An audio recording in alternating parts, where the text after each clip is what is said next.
Hi everyone, Bernard here. I hope you're all staying safe and well, and welcome to my film and TV channel. I hope you enjoy what I've got for you today, and please check out as you're watching this little links on screen as well for different things on my Facebook and Twitter, and of course my football channel as well. And please, all your comments are very welcome. Just let us know and push that subscribe button. Don't forget, please push the subscribe button. Make sure your notification set to public as well if you want to know when these vlogs are coming out. Push that notification button as well. So anyway, please enjoy. Today, yep, we're going over to DCU, aren't we? We're going over to the DC universe, and a small film. I'm sure it's a very small budget. The Suicide Squad. We're going to have a look at that today. 132 minutes. Whew, flipping heck. 15 rating here in the UK. Check your territory wherever you are. And it's actually, as I'm recording this on the 4th of August 2021, it's yeah, it's sort of out at the UK cinemas at the moment. Probably have a reasonable run, so we get a chance to have a watch it over the next few weeks. Of course, based on the DC Comics team, Suicide Squad, produced by DC Films, Atlas Entertainment and Saffron Company. And of course, Warner Brothers are set to distribute this around the world.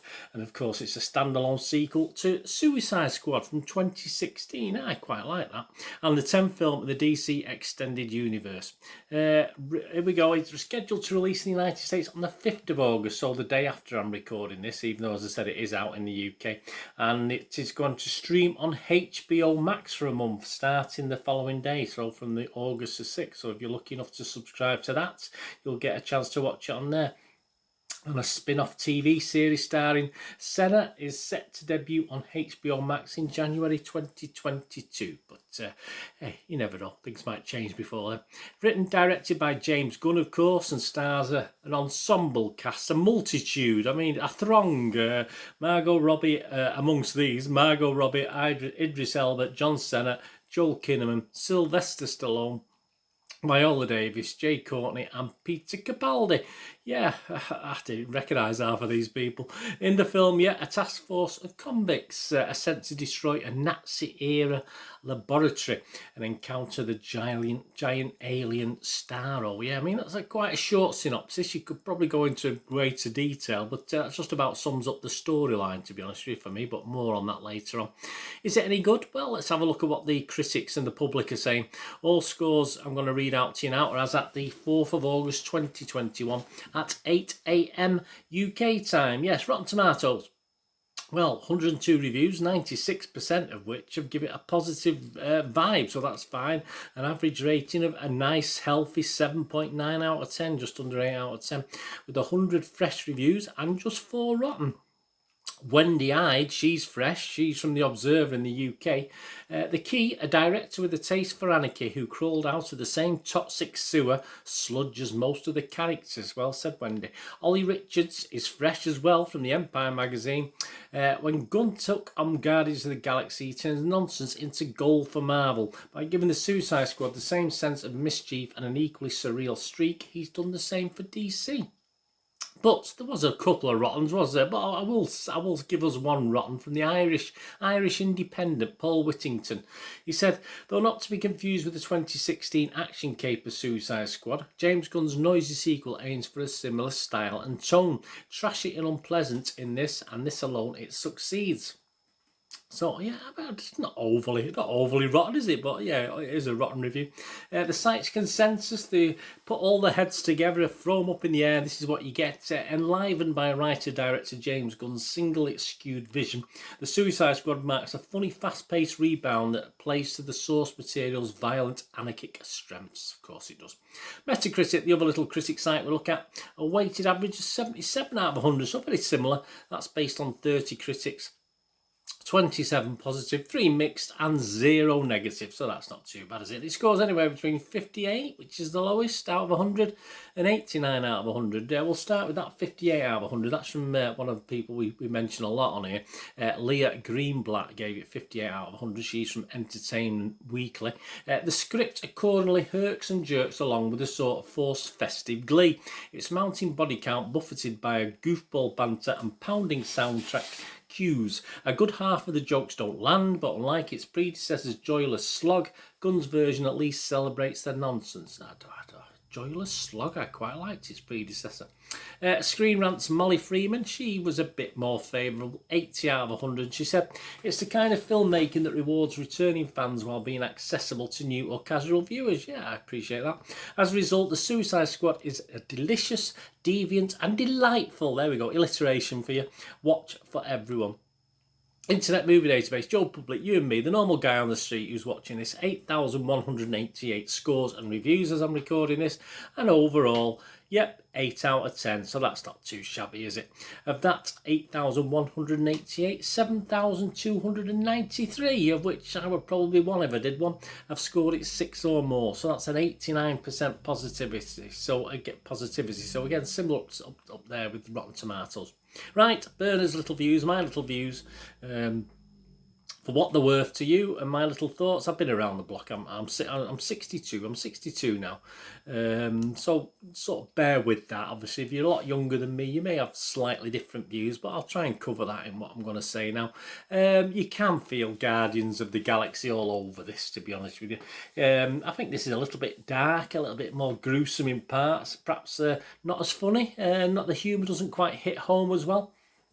But I always think DC is always a bit, even from the comics, even when I was a kid, I always thought DC was a little bit darker than Marvel anyway, and obviously that's carried on through these films over the years. So it sort of feels right for me. It's not a bad thing. I'm just saying that's the difference I felt between this and Guardians of the Galaxy. As I said, a very, very similar thing. A lot of an ensemble cast, lots of characters thrown at you.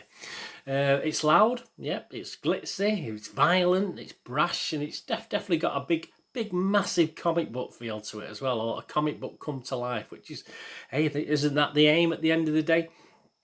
I sort of booked the trend, I think I did mention before a couple of times, in liking the first movie. I liked the first one, to be honest with you.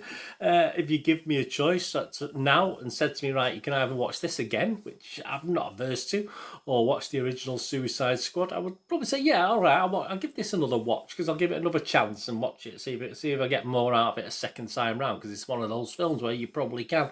But then if you said a third time, I may, and said to me, right, you can only take one to a desert island, unless I'm blown away by a second watch, I think I'll stick with the first one, to be honest with you. So that's where I'm coming from. So if you totally think, obviously if you've watched this and you think, obviously it's tons better than Suicide Squad one, then fair enough, but not in my mind. But as I said, if I watch this again, I may have a different feeling on it. It's the sort of film you can watch and get more out of it the more you watch. It felt long, yeah, it did feel long to me. The humour, it's obviously 2 hours, 12 minutes, isn't it? I mean, you can knock out about 15 minutes for credits, so it is about 2 hours long, but it did feel a bit long. And as I said, the humour didn't always work for me. The chemistry was okay with the multitude of characters, but I got a bit confused at times. There's that many characters thrown at you. My little head started to hurt with all the different characters, and I would have liked to have seen a few less characters and a bit more concentration on certain ones. But I think that brings me to the main problem in this for me, was the storyline. I just thought throwing lots of characters and lots of situations and fights and killings and maimings, etc., is okay, but it just wasn't clever enough for me to fill 2 hours. Yeah, I mean, I can appreciate, got lots of characters. You can easily fill 2 hours, of course you can, but I like a little bit of a backstory. I like a bit of a story to it, and I think it struggled a bit on its synopsis, because as I said before, the actual synopsis that you get, you can actually fulfill in a couple of lines on what the mission is. Obviously, you can go into a lot more detail, of course, but I was a little bit prepared for that when I did for this sort of lack of storyline when I watched the film, because obviously I'd gauged that from the actual synopsis I've been reading from the various literature put out there.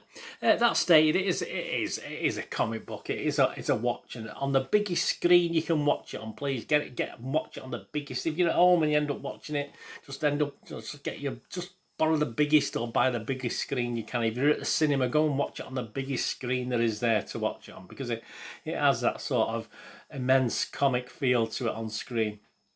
But as I said, apart from that, I thought I was a little bit disappointed. But I know many, as I said, but I'm 62. I know a lot of younger watchers will be enthralled with this. There's so much going on, as I say, and perhaps some things don't quite work with the humour and the lines. For me, the lines aren't very, obviously a bit corny in parts, but I think it'll get away with it with a lot of younger viewers. And all fair enough. I mean, that's absolutely spot on. There's nothing wrong with that. It's not aimed at me, is it? It's not particularly aimed at a 62-year-old like me, is it? But there you go. But for me, it was about 30 minutes too long. I think if they knocked 30 minutes off it, I think I would have enjoyed this a little bit more. And let's face it, Margot Robbie, I mean, the only reason I like the first Suicide Squad is probably Margot Robbie as Harley Quinn. So they still remain my favourite in this amongst the throng, as I said. And we still get to see plenty of her, which is nice. But I want to see a bit more Harley Quinn. I think we will, won't we? From what I believe, what I've been reading. More, please, DCU of Harley Quinn. She is my favourite. So the rating, yeah, I'm going to give it a very watchable rating. I'm not going to go mad. I'm not going to go up to the 8s. But it's certainly worth more than my bog standard watchable rating of 6. So I am going to give it a 6.5 out of 10, which is, in my mind, a very watchable. And as I said, it's worth a second watch. And I will, at some stage, if I get the chance, give it a second watch. And as I said, go bigger. Go bigger to watch this. The bigger, the better, as far as getting the full impact of this. But for me, it was just a little bit of a letdown. But I'm sure many out there will really enjoy this. Let me know what you think, anyway. Anyway, thanks for watching. What are you going to do yesterday? Have a great one. Look after yourselves, look after your friends, look after your families, more importantly. Let's all look after each other. Till we meet here again on the Film and TV channel, or perhaps have a flit across. Have a look at my football channel, my Manchester City Citizen channel. Have a look on there. Wherever it is, whatever we're doing, please, I only ask one thing till we meet again. Please, stay safe, everyone. Thanks for watching. Bye for now.